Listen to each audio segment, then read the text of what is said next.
Recently, I got a comment where someone told me that I come from a privileged, entitled generation, that I should be grateful that I have a job. This person also suggested that I get a reality check. Great idea. Let's do that. So, 20 years from now, the only people who will ever remember that you worked overtime are your kids. The reason that we all live in a wage slave society is because we are programmed since birth to believe the lies. It's not just the workplace, it's everything from our parents to our teachers who force these lies into our subconscious. Instead, we should have been programmed to be critical thinkers. Now today, I'm going to share with you the 7 lies of wage slavery. For these last couple of months, I've been making these movies on the topic of wage slavery, and the response has been unbelievable. I truly felt that I was alone thinking the way that I did, thinking that maybe something is very wrong with the world. But your comments have really made me feel like I'm not alone, so thank you. But every once in a while, I get these comments from people who defend wage slavery. And most of the time, it's actually not that bad. It's quite civil, and we have interesting conversations in the comment section. It's not all rude just because people don't agree with me. So I have this memory from a school field trip. We were visiting some dairy farm, where cows get milked. And I think about 10 years old or so. And the person who was guiding us explained that they take really good care of the cows, because if a cow feels good, it will actually produce more milk. And for some reason, that always stuck with me, Every company I've worked at, I've noticed this emphasis on companies and managers trying to convince me and my coworkers that they care about our well-being. This part of the whole company line, we are family, etc., it's just a lie. They have no problem firing people. They have no problem allowing people to overwork themselves. And just like with the cows, if the workers are happy, they are more productive. The truth is, companies only care about one thing: to make profit. That's it. They would never prioritize your well-being over profit. So this lie, I think it's quite awful, because I've met so many people who have overworked themselves or sacrificed quality time with their families. And all just because the company convinced them of that lie. It's a lie that keeps people working extra hard. Just never forget that. If companies truly cared about your well-being, they would not force you to work 8 hours or more hours. They would give you freedom to pick your own hours. Oh, and by the way, for those of you who think that can't be done, I've actually worked in one place that allowed that, and it actually worked. So the second lie is that they say that the customer pays your salary. I've heard this lie so many times, mostly from managers at workplaces. And they often sort of bring this up at staff meetings, reminding us workers that we have to do our best for the customer because it is the customer who pays our salary. And this is just a straight up lie. If customers truly paid our salaries, trust me, we would earn a lot more.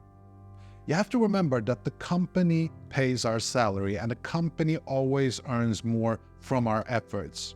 And it's quite easy to prove it, actually. Does your salary increase when the company performs better that month? No, of course not. Unless you're working on commission, your salary is based on a contract where you trade time for money and not the outcome of your work. And also, as a proponent of passive income, I can tell you that if you work on something that generates income for the company for many years, you only get paid once. And this is why I don't trust companies. Okay, now the third lie is kind of interesting. Some people have criticized my video, saying that society would fall if people stopped working. Someone has to make sure that the water is running, that the roads are paved, etc. However, this is just a lack of perspective. Imagine conversations K people had. Someone suggested that they should go outside and build a home and plumbing. And the other caveman would say, no, we have everything we need in here. We have a cave and we have a lake nearby. So my point is that today we see the latest state of human society, but this is not the final state. Just imagine what the future could look like. Imagine something like Star Trek, where people don't use money. They work for a purpose of some kind, to explore things. They believe in common altruistic goals. Not to be confused with communism. We've tried that. It didn't work.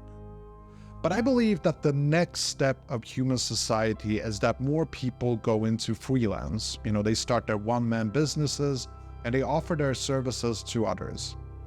Having more control over income and time, I have zero doubt that this is the future. We can reach that. Until we do, I will say that we live in a wage slave society where people struggle every day, paycheck to paycheck. And I'm sure that people thousands and thousands of years from now in the future will look at our time and they will look at us as slaves. No different than the slaves that built the pyramid. Yeah, I just had to put that in there. I know a lot of people will say, oh, the slaves didn't build the pyramids. Trust me, they did. The pursuit of constant productivity can actually lead to burnout and neglect our personal well-being. We should instead strive to explore the benefits of a work-life balance and the potential for a more sustainable, fulfilling life beyond relentless grind. Okay, the more you work, the more valuable you are.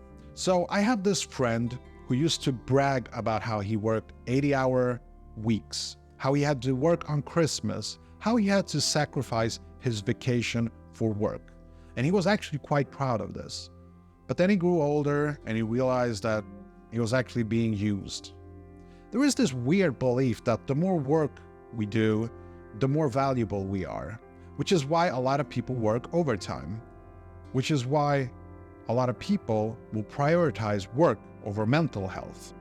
And I believe that we are born to explore happiness and creativity, and somewhere along the line, we just sort of lost it. We become grumpy and exhausted workhorses. Now, your value as a human being has nothing to do with how much or how hard you work. You work to pay the bills, that's it. Now, if you're passionate about your work, that's great, but there is more to life than work. I'm talking about love, family, friendship, personal development. Putting work on a pedestal is like the worst mistake you can ever make. I've met a lot of people in my life, and I can promise you this: there's no correlation between happiness and success. None. I have met poor people that are happy, and I've met super successful people who are unhappy. And that's why I often ask the question, do you live to work or do you work to live? It's an important question. Now let's talk about job security. My experience working for the past 25 years has shown me that there's no such thing as job security. And even if it did exist, it's not the same as financial security. I'm not talking about all the times I was fired. I'm talking about my experiences as a consultant, seeing people and entire departments being let go. And I've also met a lot of people who make a ton of money and yet are in financial debt. No job is certain unless you have tenure at some university. You can always lose your job, and even if you don't, you can be terrible at handling your finances. True financial security comes from diversifying income streams and cultivating financial literacy. Now, this lie about job security is quite terrible because it makes people think that they are safe and they don't bother being financially smart. And this is the lie that keeps people stuck in the rat race.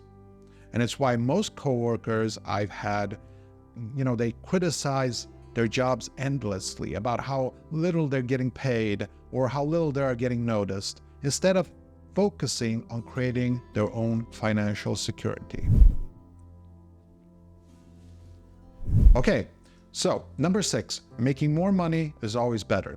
So one thing that's always bothered me about salaries is that on some subconscious level, you allow them to put a price tag on you, how much you are worth.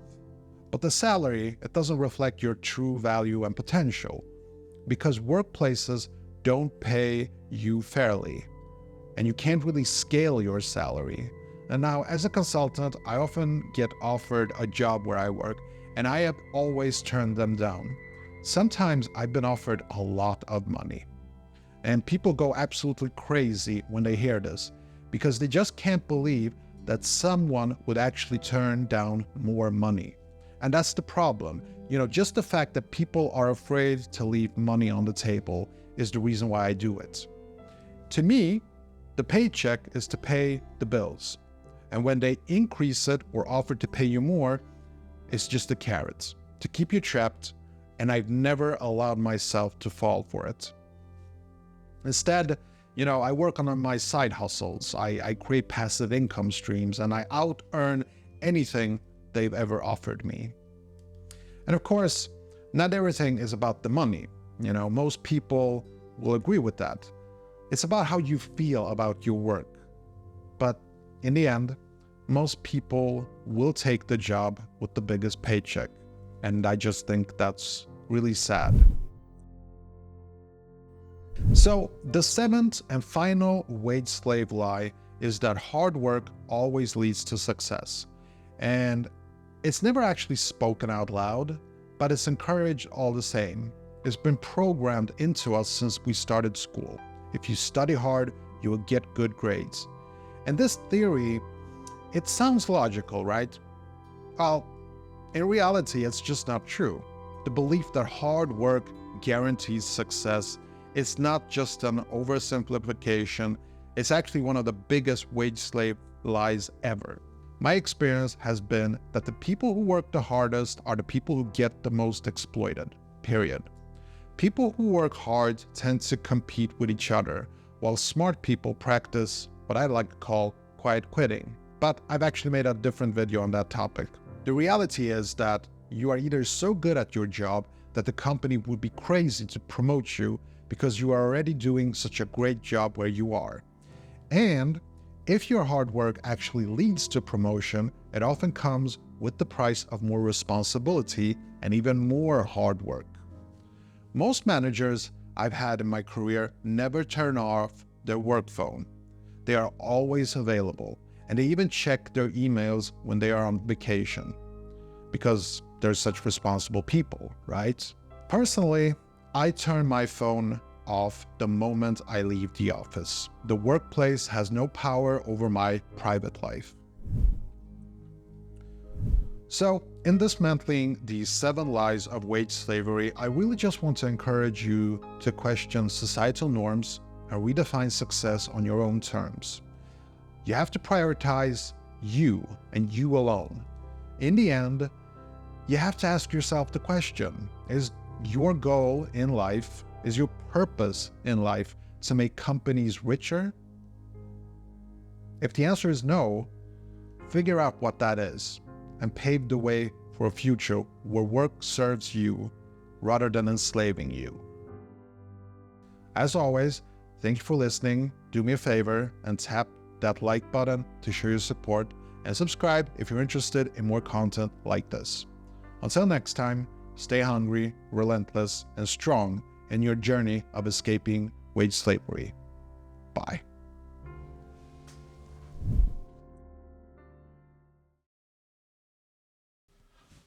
Oh, you're still here. Oh, that's right. It's the behind the scenes vlog. Now, forgive me, but this is like completely unscripted. This is a little thing I do for my subscribers where I share more personal things. Today, I really just wanted to talk about how I'm doing. Things have been changing a lot in my life. I lost my dad last year, and regardless of that, I'm still working every single day. Like, I made this video just after work today, and I'm tired. It's not just a physical thing, it's a mental thing. Like, I'm just super tired in my head. It's amazing that I could film this video. Like, the rest of the evening, I'm just going to sit on the couch and just relax, watch Netflix or something. That's all the energy I have, This channel, making these videos, it does give me a lot of hope. And so I'm grateful for that. I'm grateful for all the response I've been getting recently. I don't want to sound like a prima donna, but It's really been making me feel good these last couple of months. Now, I would like to provide with a little bit of advice when it comes to making yourself feel better when you are in despair, because work is just making us very tired. We need something to help us, feel better, something to give us more energy. And one thing that I would recommend, and I never thought I would say this, is exercise. I've been against exercise in a sense for a couple of years now, purely out of just being lazy, I suppose. But ever since I started working out last year, I actually made a video about this, why I started working out in my 40s. I gotta tell you, every time I exercise in the evening, I get such an energy boost from it. It's not just making me physically better, but it's also like mentally making me feel more positive. Maybe it's something about releasing endorphins or something like that. This is definitely not my area of expertise. I don't really know how it works. I just know that exercise does make you feel better. It's weird. It's really weird, but if you're not exercising, if you're tired from wage slavery, give it a go. Seriously. Oh, and speaking of what to exercise, I think you should really just try whatever works for you. Some people like to run. I hate running. I like to lift weights. And I don't like to do all exercises. I picked up certain exercise routines that just work for me. Like, I enjoy doing it. It feels good. Yeah, I do obviously train my biceps. It's a pretty male thing to do, but yeah, I do that. Anyway, that's all I had for today. Thank you for listening, and see you in the next one. Take care. Bye.